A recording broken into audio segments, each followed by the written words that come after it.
प्रिय भक्तों, आज हम बात करेंगे कि मंदिर में रखा हुआ लौटा जल क्यों इतना महत्वपूर्ण है और उसे किस सही तरीके से उपयोग में लाना चाहिए। साथ ही हम यह भी जानेंगे कि मंदिर में लौटा किस धातु का होना चाहिए, क्या पीतल, तांबा या कुछ और। कई लोग इस बारे में अनजाने में गलतियां कर देते हैं और बाद में उन्हें पछताना पड़ता है। इस वीडियो में हम आपको बताएंगे कि इन गलतियों से कैसे बचें, क्योंकि इससे नुकसान हो सकता है। मंदिर में एक लौटा जल हमेशा सही तरीके से रखना चाहिए। अब बात करते हैं घर के दीपक की। क्या आपको तांबे, लोहे, पीतल, कांसे, स्टील या मिट्टी का दीपक रखना चाहिए? सही दीपक का चुनाव न करने पर भी घर में परेशानियां आ सकती हैं और दीपक की बाती का चुनाव भी जरूरी है।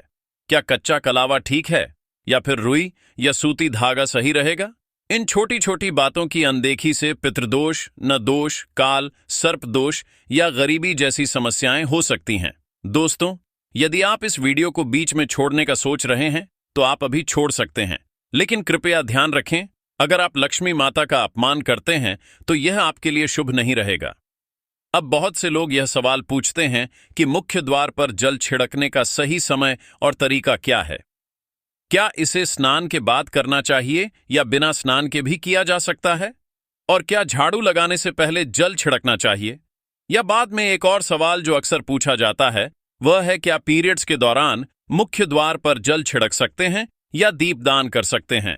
और जब मुख्य द्वार पर जल चढ़ाएं तो इसे अंदर की तरफ से चढ़ाएं या बाहर की तरफ से? फ्लैट या किराए के घर में रहने वाले लोग भी पूछते हैं कि मुख्य द्वार पर दीपदान और जल छिड़कने का सही तरीका क्या है। आज का वीडियो इन्हीं सवालों के जवाब पर आधारित है। सबसे पहले हम यह जानेंगे कि घर के बाहर और अंदर दीपक जलाने के क्या फायदे हैं। खासकर घर के बाहर दीपक जलाने से जो 5 बड़े फायदे होते हैं वह आपको चौंका सकते हैं। भगवान की पूजा में दीपक जलाने का महत्व तो सभी जानते हैं। हिंदू धर्म में देसी घी या सरसों के तेल का दीपक जलाना बेहद शुभ माना जाता है तथा तिल के तेल का दीपक भी जलाया जाता है। लेकिन भगवान के सामने दीप जलाना केवल पूजा का एक तरीका नहीं है, बल्कि घर के अंदर और बाहर दीप जलाने से कई लाभ मिलते हैं। दीपक जलाने से न केवल सकारात्मक ऊर्जा उत्पन्न होती है, बल्कि 5 बड़े फायदे भी मिलते हैं। तो आइए जानते हैं। नंबर 1, पृथ्वी से अंधकार दूर होता है। घर में दीपक जलाने से न केवल घर का अंधकार दूर होता है, बल्कि यह नकारात्मक ऊर्जा को भी घर से बाहर कर देता है। जहां दीपक जलता है वहां सकारात्मक ऊर्जा का वास होता है। स्वाभाविक है कि जहां सकारात्मक ऊर्जा होगी वहां भगवान का भी वास होगा। इसलिए शाम होने से पहले दीपक जलाना शुभ माना जाता है। तेल से जलने वाले दीपक का असर उसके बुझने के बाद भी आधे घंटे तक बना रहता है, जबकि शुद्ध देसी घी का दीपक वातावरण को करीब 4 घंटे तक सकारात्मक रखता है। नंबर 2, दीपक जलाने का वैज्ञानिक लाभ। जब घर में शुद्ध घी या सरसों के तेल का दीपक जलता है तो उसके धुएं से घर के माहौल में सात्विकता आती है। यह धुआं हानिकारक कणों को नष्ट करता है और वातावरण को शुद्ध बनाता है। नंबर 3, सुख समृद्धि का वास। जिस घर में भगवान के सामने दीप जलाया जाता है वहां माता लक्ष्मी की कृपा बनी रहती है। ऐसे घर में सुख समृद्धि का वास होता है। दीपक को पूर्व दिशा में रखने से व्यक्ति दीर्घायु होता है और उत्तर दिशा में रखने से धन संपन्नता बढ़ती है। दीपक न केवल घर के अंधकार को दूर करता है, बल्कि हमारे जी को भी प्रकाश की ओर ले जाता है। नंबर 4, बीमारियों को दूर भगाने में मदद। घर में दीपक जलाने से बीमारियां आसपास नहीं भटकती। परिवार के सभी सदस्यों को स्वास्थ्य लाभ मिलता है। खासकर अगर दीपक के साथ एक लौंग भी जला दी जाए तो इसका असर 2 गुना हो जाता है। यह त्वचा संबंधी बीमारियों को दूर करने में मदद करता है। नंबर 5, शुभ शक्तियों को आकर्षित करना। सनातन धर्म के अनुसार जिस घर में सुबह शाम दीप जलाया जाता है वहां कभी अंधकार नहीं होता। ऐसा घर शुभ शक्तियों को आकर्षित करता है। जलता हुआ दीपक शुभ शक्तियों को चुंबक की तरह खींचता है, जो घर के लिए अत्यंत लाभकारी होता है। तो दोस्तों, अब जानते हैं कि मुख्य द्वार पर जल छिड़कने का सही समय और विधि क्या है। अगर आप मुख्य द्वार पर जल चढ़ाते हैं तो आपको यह ध्यान रखना है कि जल को रात में सोने से पहले एक पात्र में भरकर रखना चाहिए। आप कोई भी पात्र ले सकते हैं, जैसे तांबे, पीतल, स्टील या चांदी का। यदि गंगा जल उपलब्ध हो तो उसे थोड़ी मात्रा में डालें और फिर शुद्ध जल से पात्र भर दें। अगर गंगा जल नहीं है तो केवल शुद्ध जल भी पर्याप्त है। इस जल से भरे पात्र को अपने घर की रसोई में रख दीजिए। सुबह उठकर इस जल का छिड़काव अपने घर के मुख्य द्वार पर करें। मुख्य द्वार पर सुबह सबसे पहले छिड़का गया जल घर की सभी समस्याओं को दूर करता है। यदि आप नकारात्मक ऊर्जा, मानसिक परेशानी, आर्थिक तंगी या वास्तु दोष से परेशान हैं, तो यह उपाय आपकी मदद करेगा। रसोई में रखा जल मुख्य द्वार पर छिड़कने से आपके घर की परेशानियां समाप्त हो सकती हैं। यह उपाय न केवल वास्तु दोष और पितृदोष को समाप्त करता है, बल्कि तंत्र मंत्र या बुरी नजर के प्रभाव को भी खत्म करने में सहायक है। इस उपाय को नियमित करने से घर में सुख समृद्धि बनी रहती है और बीमारियों से भी मुक्ति मिलती है। आपको यह जल सूर्योदय से पहले मुख्य द्वार पर छिड़कना चाहिए। अगर सूर्योदय के बाद आप मुख्य द्वार को अन्य जल से धोना चाहें तो यह कोई समस्या नहीं है, लेकिन यह विशेष जल सूर्योदय से पहले ही छिड़क दिया जाना चाहिए। अब कई लोग पूछते हैं कि क्या यह जल छिड़कने से पहले स्नान करना जरूरी है या बिना स्नान किए भी इसे किया जा सकता है? देखिए, जो जल हम सुबह मुख्य द्वार पर छिड़क हैं वह एक महत्वपूर्ण उपाय है। इसे स्नान करने के बाद करना आवश्यक नहीं है। सुबह जल्दी उठे, सबसे पहले रसोई में जाएं और पहले से रखे जल को लेकर मुख्य द्वार पर जाएं। मुख्य द्वार खोलें और इस जल का छिड़काव करें। जल छिड़क समय अपने पितरों और मां लक्ष्मी का ध्यान जरूर करें। ऐसा कहा जाता है कि सुबह सुबह मां लक्ष्मी हर घर के द्वार पर आती हैं। जिन घरों के द्वार खुले होते हैं और जहां जल का छिड़काव किया गया होता है, वहां मां लक्ष्मी प्रवेश करती हैं। जल छिड़क समय अपने मन में मां लक्ष्मी से प्रार्थना करें, हे मां लक्ष्मी, कृपया मेरे घर में प्रवेश करें, मैं आपका स्वागत करने के लिए तैयार हूं। इसके बाद पितरों का ध्यान करें, क्योंकि घर की दहलीज को पितरों का वास स्थान माना जाता है। जब आप दहलीज पर जल छिड़क हैं तो पितर प्रसन्न होते हैं और उनका आशीर्वाद आपको मिलता है। स्नान करने की आवश्यकता नहीं है, आप बिना स्नान किए भी यह कार्य कर सकते हैं। अब आपके अगले प्रश्न की बात करें, क्या जल का छिड़काव झाड़ू लगाने के बाद करना चाहिए या पहले? इसका उत्तर यह है कि सुबह उठने के बाद सबसे पहला कार्य जल का छिड़काव करना चाहिए। इसके बाद आप झाड़ू लगा सकते हैं। सुबह उठते ही सबसे पहले बिस्तर पर बैठकर अपने दोनों हथेलियों को देखें और मां लक्ष्मी का ध्यान करें। यदि चाहे तो निम्न मंत्र का उच्चारण कर सकते हैं, करावस्ते लक्ष्मी कर मध्य सरस्वती कर मूल्य तू ब्रह्मा प्रभाते कर दर्शन।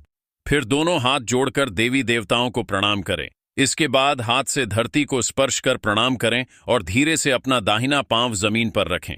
फिर रसोई में जाकर जल लें और मुख्य द्वार पर जल छिड़क समय मां लक्ष्मी और तरों का ध्यान अवश्य करें। उसके बाद आप अपने घर के अंदर आकर अपनी दिनचर्या जैसे झाड़ू लगाना, स्नान करना आदि कर सकते हैं। अब कुछ लोगों का यह सवाल होता है कि क्या जल छिड़कने के बाद मुख्य द्वार की सफाई की जा सकती है? तो हाँ, आप ऐसा कर सकते हैं। पहले रसोई में रखा जल मुख्य द्वार पर छिड़क दें। इसके बाद अतिरिक्त पानी लेकर मुख्य द्वार की अच्छे से सफाई झाड़ू या पानी से कर सकते हैं। कुछ लोग पूछते हैं कि अगर वे फ्लैट या किराए के एक कमरे में रहते हैं तो जल का छिड़काव और दीपदान कहाँ करें? तो इसका उत्तर यह है कि आप जहां रहते हैं वहां के मुख्य द्वार को ही मानें। मतलब जिस दरवाजे पर आपका नाम लिखा हो या नेम प्लेट लगी हो, वहीं जल छिड़क और दीपदान करें। अगर आपके पास एक ही कमरा है तो कमरे के दरवाजे को मुख्य द्वार मानें और वहीं पर यह उपाय करें। अब अगला सवाल यह है कि क्या पीरियड्स के दौरान मुख्य द्वार पर जल छिड़का जा सकता है और दीपदान किया जा सकता है? जल छिड़कने के लिए पीरियड्स का कोई असर नहीं होता। आप जल छिड़क सकती हैं, लेकिन दीपदान कार्मिक पूजा में आता है जो बिना शुद्धता के नहीं किया जा सकता।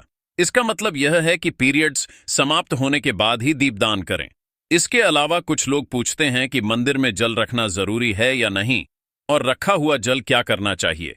तो शास्त्रों के अनुसार घर के मंदिर में एक लोटा जल रखना बहुत जरूरी है। जल ऊर्जा को संचित करता है। जब आप पूजा करते हैं, मंत्र जपते हैं या भगवान से प्रार्थना करते हैं तो इन सभी की ऊर्जा उस जल में समाहित हो जाती है। यही कारण है कि मंदिर में जल रखना आवश्यक है। सुबह की पूजा के दौरान एक लोटा जल मंदिर में रखें और दीपक जलाएं। यह अग्नि और जल के संतुलन का प्रतीक है। पूजा के बाद इस जल का उपयोग शुभ कार्यों में करें, जैसे पौधों में डालना या घर में छिड़काव करना। यह सकारात्मक ऊर्जा को बढ़ाता है। सुबह की पूजा के समय हम मंदिर में जल रखते हैं। अगली सुबह जब आप पूजा करने जाते हैं तो सबसे पहले उस जल का उपयोग करें। आप पूरे घर में उस जल का छिड़काव कर सकते हैं। यह जल आपके घर को शुद्ध करता है, क्योंकि यह सकारात्मक ऊर्जा से भरा होता है। इससे कई बीमारियां भी दूर हो जाती हैं और घर में नकारात्मक ऊर्जा का प्रवेश नहीं होता। अगर आप नियमित रूप से इस जल का छिड़काव करते हैं तो आपके घर की समस्याएं धीरे धीरे खत्म हो जाती हैं। कभी कभी लोग यह शिकायत करते हैं कि दवाइयां असर नहीं करती। ऐसे में अगर दवाइयों के साथ साथ रोगी को इस जल से पानी दिया जाए तो दवाइयां जल्दी असर करने लगती हैं। इसी तरह अगर परिवार में कलह और झगड़े रहते हैं तो परिवार के सभी सदस्य इस जल को थोड़ा थोड़ा पी सकते हैं। इससे धीरे धीरे सकारात्मक विचारों का प्रवाह शुरू होता है और घर में शांति और समन्वय आता है। अगर आपका कोई व्यापार है या दुकान है तो इस जल का थोड़ा सा छिड़काव वहां भी करें। यह आपके व्यापार को सफल बनाता है और किसी भी तरह की परेशानी से बचाता है, क्योंकि यह जल बेहद सकारात्मक ऊर्जा से भरा होता है। अब बात करते हैं कि मंदिर में जल क्यों रखा जाता है। जल को अमृत माना जाता है और यह देवी देवताओं के लिए विशेष महत्व रखता है। मंदिर में एक लोटा जल रखना उतना ही आवश्यक है जितना कि आप रोजाना भोजन करते हैं। जब हम भगवान की पूजा करते हैं तो तांबे या पीतल के पात्र में एक लोटा जल जरूर रखना चाहिए। यह जल एक सागर की तरह होता है और हमारे जीवन के दुखों को समाप्त करने में मदद करता है।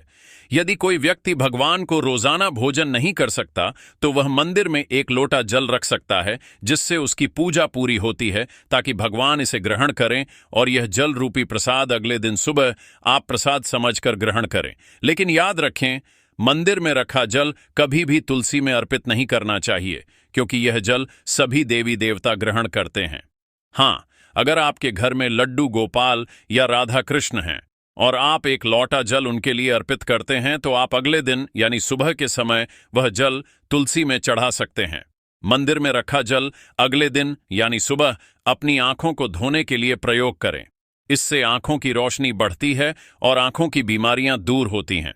शास्त्रों के अनुसार जो लोग मंदिर में एक लोटा जल भरकर नहीं रखते, उनके घर में अकाल पड़ जाता है, घर की स्थिति खराब हो जाती है, परिवार में मुसीबतें आ जाती हैं और गरीबी का सामना करना पड़ता है।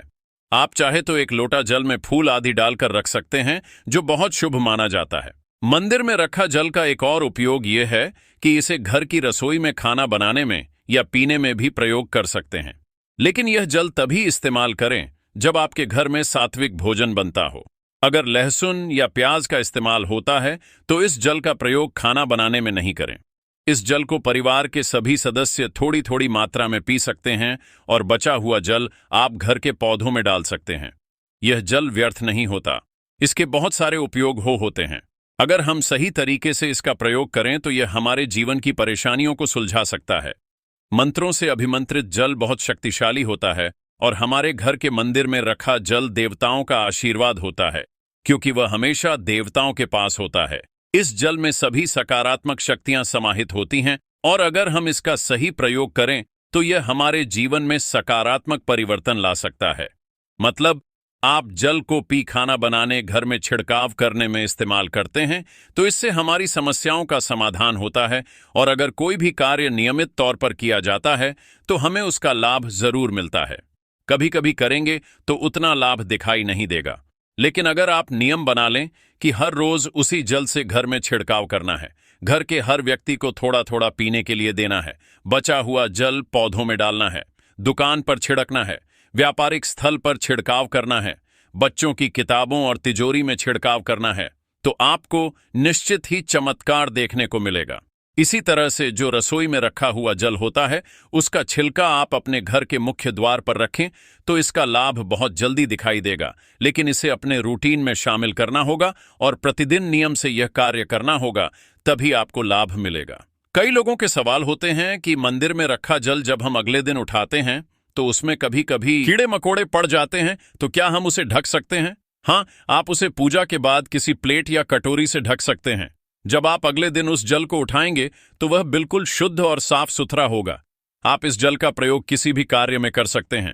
जब भी आप घर के मुख्य द्वार पर जल छिड़काव करें तो गणेश जी का मंत्र ओम गणपत नमः जरूर बोले और जो हमने आपको वीडियो में बताया है उसे ध्यान से समझकर अपने घर के मुख्य द्वार पर जल का छिड़काव करें।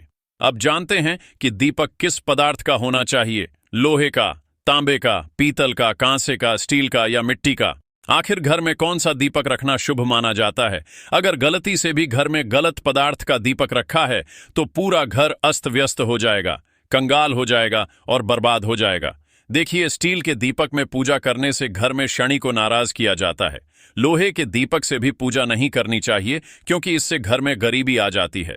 बाजार में लुभाने के लिए कांच के दीपक भी आ गए हैं, लेकिन बिल्कुल भी गलती से भी घर में कांच का दीपक ना लाएं, नहीं तो राहु केतु आपके घर में आ सकते हैं और घर बर्बाद हो सकता है।